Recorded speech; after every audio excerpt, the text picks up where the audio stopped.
Hello and welcome back to All About Community. Again, my name is Robert L. Harris and I am your host. When we went to break, I was speaking with Carolyn FIFE, who is the council person from District 3 right here in Oakland.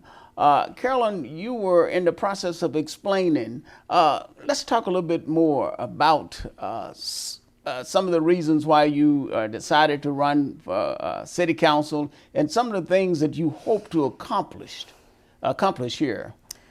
One of the things that I've been fighting for in Oakland for the last several years is housing justice and justice around how Black people are policed in the city. And so I've pushed for an equitable representation of our tax dollars through policing, so that the Oakland Police Department would stop racial profiling Black people in the way that they have, and put some of those funds that they receive, the huge sums of money that they receive, into community services. Now, does that relate to, I often hear people talk about defunding police, and how does that tie in? That is a huge misnomer. I think people get hung up on defund, and then in their minds, they run all over the place about what that actually means. And so because there's no clear definition, it allows people to have their own interpretation. So it is related. I would say that it is related, but my goal is to invest some of the hundreds of millions of dollars, the $330 million that the Oakland Police Department receives every year, into things that truly keep us safe. So that's the budget for the police, $300 million? Over 300 million. Over 300 million a year. And from what I hear from people who live not only in the flatlands but in the hills, is that the police don't come when there's a crime. They don't. I'm serious. I live in Oakland. They don't come. I talked to President Holland, and he said he witnessed a burglary or a robbery right in front of his face at a coffee shop one morning, and nothing. The police called. This woman actually chased the man who tried to steal her purse. He was like, I wouldn't do that. But you call and they don't come. And so if we're paying them $330 million, $32 million over budget, right? If you spend $32 million over your budget, I'm sure your wife will say, wait a minute, why do you keep going over budget and you're still not taking me on dates? Right. So you're not doing what you're supposed to do, but you still keep getting increases in your budget. Some we have to reanalyze.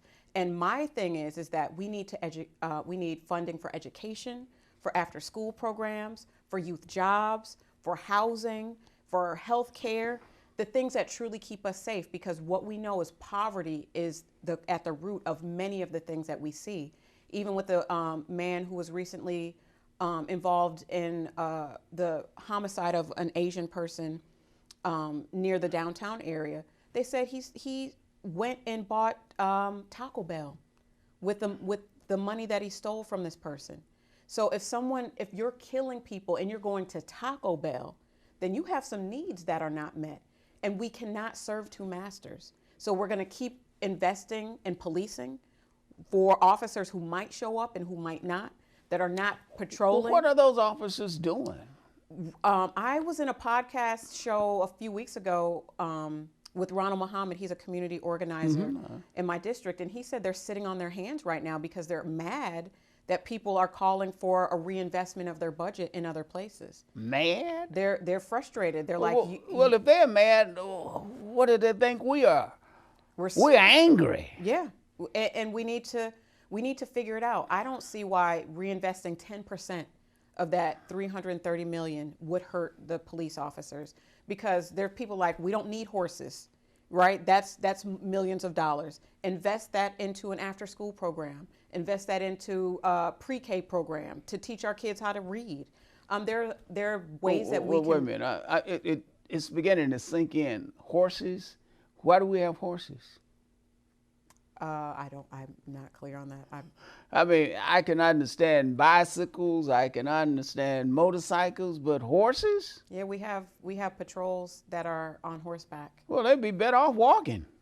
Tell me about it. Seems to me. Get on one of them scooters. I don't know, a Segway, a bike, but there are places that we can reallocate funds that are not necessary, where we can either have civilianized forces do them, or just rearrange the way that things are done in the police department. But some officers feel unappreciated because we're making that call. Now, with the new police chief who has just been selected recently, do you think a difference will be made?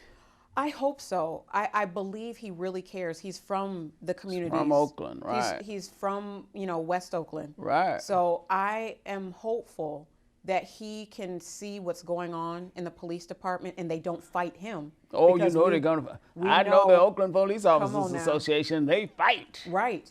But that's why we have to make sure that the Black Police Officers Association voices are heard, that communities like the NAACP and other Black-led organizations are supporting them, because they've actually tried to stand up in the past and have been thrown under the bus by other elected officials in power. And so I'm hoping that LaRon Armstrong, the chief of police in Oakland, will be able to do something around what's happening in Oakland. I personally believe it's bigger than him, but I'm still gonna to pray for him and just support what he's trying to do in terms of getting a grasp on the violent crime that's happening and rerouting the police budget into services that actually keep people safe. And I have met LaRon Armstrong. Matter of fact, he was recently inducted into the 100 Black Men. So really? That's a powerful statement in Wow. and of itself. We're going to have to go to break, so don't touch that remote. Just put it down. We will be right back with All About Community. Again, my name is Robert L. Harris, and I am your host.